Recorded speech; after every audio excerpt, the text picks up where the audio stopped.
La tortura está definida en la Convención contra la Tortura de las Naciones Unidas. Es el instrumento global más importante en el tema. Y te voy a dar la definición según la convención y después la explico eh, según los elementos. La tortura, según esa convención, es todo acto por el cual se inflige intencionalmente a una persona dolores o sufrimientos graves, ya sean físicos o mentales, con el fin de obtener o una confesión, de castigarla o de intimidar o coaccionar a la persona a quien se le está infligiendo el dolor o a otras personas. O por cualquier razón basada en cualquier tipo de discriminación. Y esos dolores o sufrimientos deben ser infligidos por un funcionario público o alguna otra persona en el ejercicio de funciones públicas o a instigación suya o con su consentimiento o aquiescencia. Eso es una definición larga, un poco técnica, la voy a tratar de explicar según los elementos. Lo primero es que el dolor físico-mental tiene que ser grave y tiene que ser realizado intencionalmente. ¿Okay? Esas dos cosas son lo básico. Después, el fin. O sea, el fin, como dije, es o castigar o forzar a alguien, por ejemplo, a que acepte una culpa. O sea, el fin tiene que ser o una confesión o un castigo o una intimidación específica. Y finalmente, esos dolores, esos sufrimientos son causados por un funcionario público. Lo que pasa es que aquí se vuelve un poco más compleja y mucha terminología y concepto, un funcionario público o algún otro, instigación suya, consentimiento de aquiescencia. ¿Por qué? Porque puede ser o un funcionario público o alguien que está actuando bajo las órdenes de un funcionario público, y también puede ser que que el funcionario público sepa qué está pasando o que consienta a que pase sin que el funcionario público sea la persona que lo está cometiendo. Entonces, es una tal vez definición un poquito compleja, pero con esos elementos, dolor o sufrimiento grave, con una intención, con un fin específico, que usualmente es una confesión, un castigo, una intimidación, y causada por un funcionario público o una persona actuando bajo el conocimiento, bajo la orden del funcionario público, ahí tenemos la tortura. Los malos tratos son distintos, muy relacionados. Se entiende la otra parte que se prohíbe en la Convención contra la Tortura, que se define como, que se menciona como tratos crueles, inhumanos o degradantes. Con la gran diferencia de que estos tratos crueles, inhumanos o degradantes no se definen como se define la tortura. Sin embargo, el concepto se ha ido desarrollando en el derecho internacional y lo que podemos decir es que es muy similar, tal vez hablando de dolores o sufrimientos, no necesariamente con la misma gravedad que la tortura, sí causados por un funcionario público, pero también entra otro aspecto que puede ser intencional o no, o sea, podría ser, por ejemplo, por negligencia del funcionario público. Te voy a dar ejemplos que creo que es la mejor forma de explicarlo. Una golpiza severa, una descarga eléctrica, intentos de ahogamiento, sofocación, podrían constituir tortura si se cumplen todos los elementos que expliqué. En cambio, unas condiciones de hacinamiento severas en un centro de detención podrían constituir malos tratos.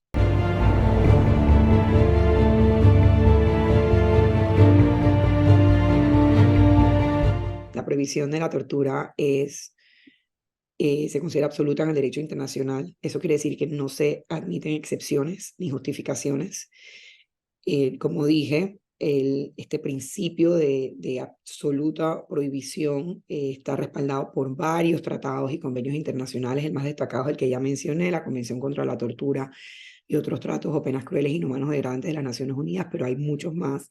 La cantidad de países que han ratificado estos tratados internacionales apuntan a esta prohibición absoluta, y obviamente se fundamenta en el respeto de la dignidad humana, y aplica, que sea absoluta, quiere decir que aplica en tiempos de paz, también en situaciones de conflicto armado, y en casos excepcionales, o sea, puede existir una necesidad vital de conseguir información para la seguridad nacional. El derecho Internacional de Derechos Humanos prohíbe categóricamente la tortura en ese y cualquier otro caso. Entonces se tienen que promover el uso de métodos de interrogatorios legales y éticos que respeten los derechos humanos, pero la tortura nunca, nunca es permitida en el derecho internacional. Y creo que realmente es un principio reconocido por todos los países a nivel mundial.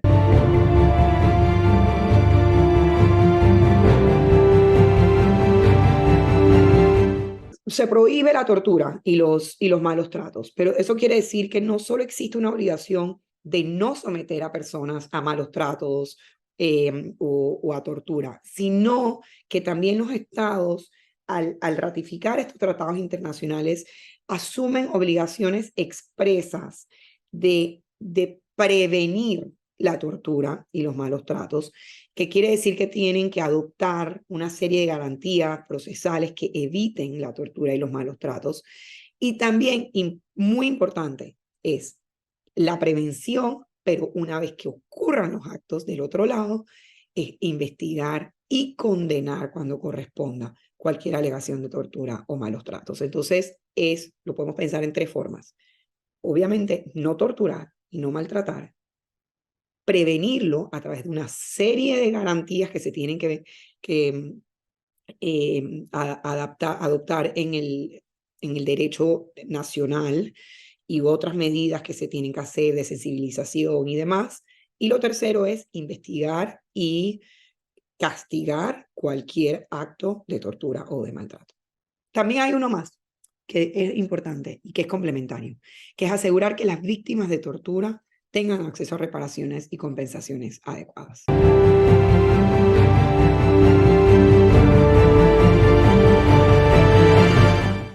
La tortura y los maltratos puede pasar en cualquier espacio, pero definitivamente y especialmente en estos órganos de protección de derechos humanos de las Naciones Unidas se enfocan mucho en los lugares donde las personas están privadas de su libertad, porque ahí, por varias razones que puedo explicar, hay unas situaciones de custodia del Estado y también de poca visibilidad ante la sociedad que se prestan esos espacios para actos de tortura y maltratos. Voy a dar algunos ejemplos.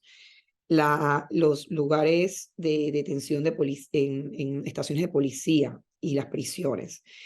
Esto es muy, muy común. En estos lugares las personas están bajo custodia, son muy vulnerables, están a sufrir abusos por las autoridades, están particularmente expuestas a este riesgo en parte por ese desequilibrio de poder que se induce por la privación de libertad, o sea, están totalmente bajo la custodia del Estado. Y es importante mencionar que pueden ser víctimas de violencia y de maltrato, no solamente por parte del personal penitenciario, que es lo que se suele pensar, o de la policía, sino también por compañeras o compañeros detenidos, y esto también puede constituir maltratos y hasta tortura.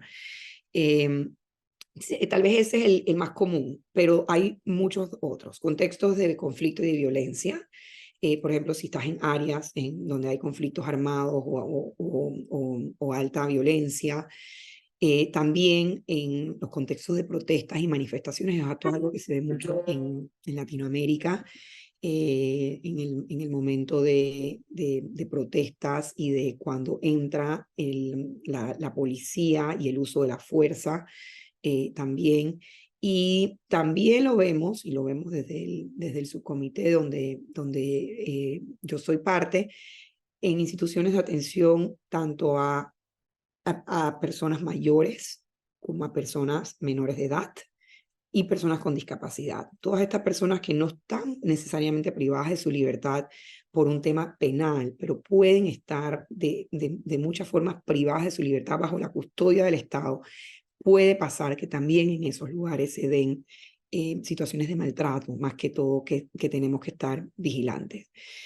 Con respecto a la pregunta sobre los desafíos, hay muchos. Puedo mencionar tres principales. No quiere decir que no haya más. Uno es la impunidad. Como dije, una de las obligaciones principales de los estados ante la prohibición de la tortura es que se investigue y se castigue. La tortura es difícil denunciarla, este es otro de los retos. La protección de los testigos siempre es complejo, entonces las denuncias y la protección de los testigos siendo un problema también lleva a posible impunidad. Pero además de eso, es compleja investigarla y compleja castigarla, porque la misma definición, como dije al principio, quiere decir que es en manos de funcionarios públicos. Entonces, la impunidad, los problemas con las denuncias y la protección de los testigos, y también mencionaría la falta de recursos y de capacitación. Muchas veces las mismas personas que trabajan en estos espacios donde están más conducentes a que pueda haber tortura y malos tratos, no saben lo que es realmente la tortura, no saben lo que puede ser un trato cruel, inhumano, degradante, piensan que la tortura es nada más lo que pasa en las películas y no se dan cuenta que hay una serie de condiciones a su alrededor que pueden llevar a constituir tratos crueles, inhumanos, degradantes y hasta tortura. Entonces, por eso es tan importante la capacitación, invertir recursos para prevenir, para poder denunciar y para poder investigar y castigar.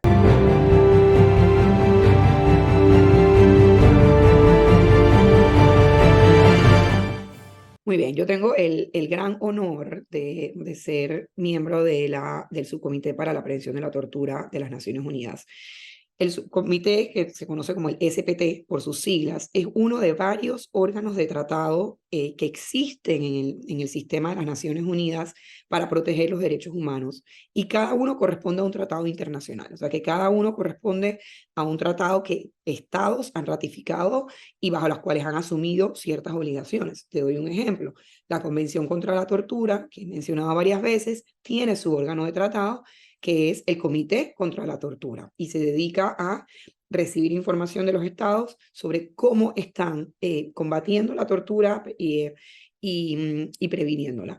El Subcomité para la Prevención de la Tortura es un órgano complementario a la Convención contra la Tortura y al Comité contra la Tortura, porque nos dedicamos a ayudar a los estados a prevenir la tortura. Y la prevención de la tortura, que es diferente a combatir la tortura o a reaccionar ante la tortura, es otro elemento, como ya había mencionado, o sea, es otra obligación que tienen los estados, pero que es muy distinta porque requiere visitar los estados para poder ver cómo se pueden cambiar las condiciones para las condiciones ya sean físicas de un centro de detención o pueden ser la situación legal de un país, o sea, la legislación, para mejor prevenir la tortura. Esto requiere mucho diálogo con los estados y requiere mucho intercambio de información. ¿Cómo lo hacemos? ¿Cómo el SPT previene la tortura en el mundo? Es que es un reto tan grande. Nosotros visitamos lugares de detención, todos los años visitamos unos 8 o 10 países a donde visitamos todos estos lugares de privación de libertad que mencioné, porque no son solamente las prisiones y las estaciones de policía, sino que también pueden ser otros espacios, hospitales psiquiátricos, pueden ser lugares donde se albergan a personas menores de edad, donde se alberga a personas mayores. Y entonces se le da una serie de observaciones y de recomendaciones y de futuro asesoramiento a los estados en base a esos informes sobre qué cosas deben mejorar, qué cosas deben cambiar y qué cosas deben implementar tal vez en su legislación, en sus medidas, para poder prevenir la tortura. Eso es un componente importantísimo. Y el otro, que yo considero que es hasta más importante, es que el SPT ayuda a los países a establecer mecanismos nacionales como el SPT a nivel interno. Entonces, los países y la mayoría de los países en Latinoamérica tienen estos mecanismos que han hecho una gran diferencia en la prevención de la tortura.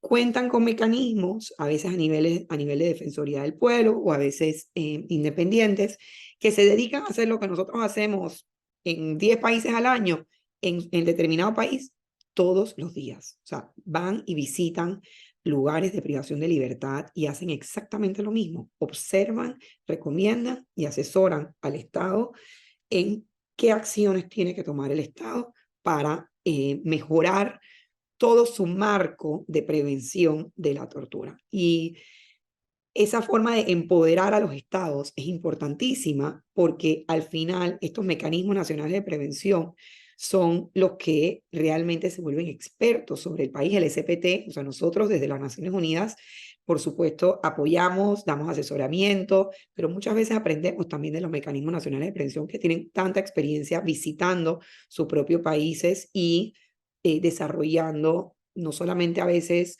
recomendaciones, sino también estándares y guías.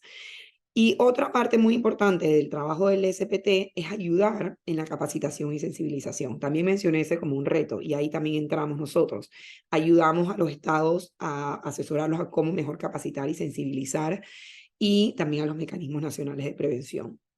Y también lo mencioné, pero creo que es importante enfatizarlo, todo esto también forma parte de ese fortalecimiento de los marcos legales y normativos de los países. O sea, el SPT también, a través de sus informes de visitas, tal vez a través de guías que pueden aplicar a varios países, a través de los mecanismos nacionales de prevención, ayudamos a los países a fortalecer su marco normativo para poder entonces estar en mejor posición para prevenir la tortura. Y termino diciendo, o sea, realmente yo, bueno, soy parte del SPT y para mí es un honor poder servir ahí a las personas privadas de libertad en el mundo para mejorar sus condiciones y asegurar que no haya condiciones que se puedan prestar para torturar y para maltratar. Y tengo que enfatizar que es muy importante ese doble ángulo, o sea, el subcomité ayuda a prevenir y los estados lo deben pensar también así, o sea, no es nada más combatir o investigar o castigar cuando pase la acción, sino que lo que queremos es trabajar con los estados para que se pueda prevenir desde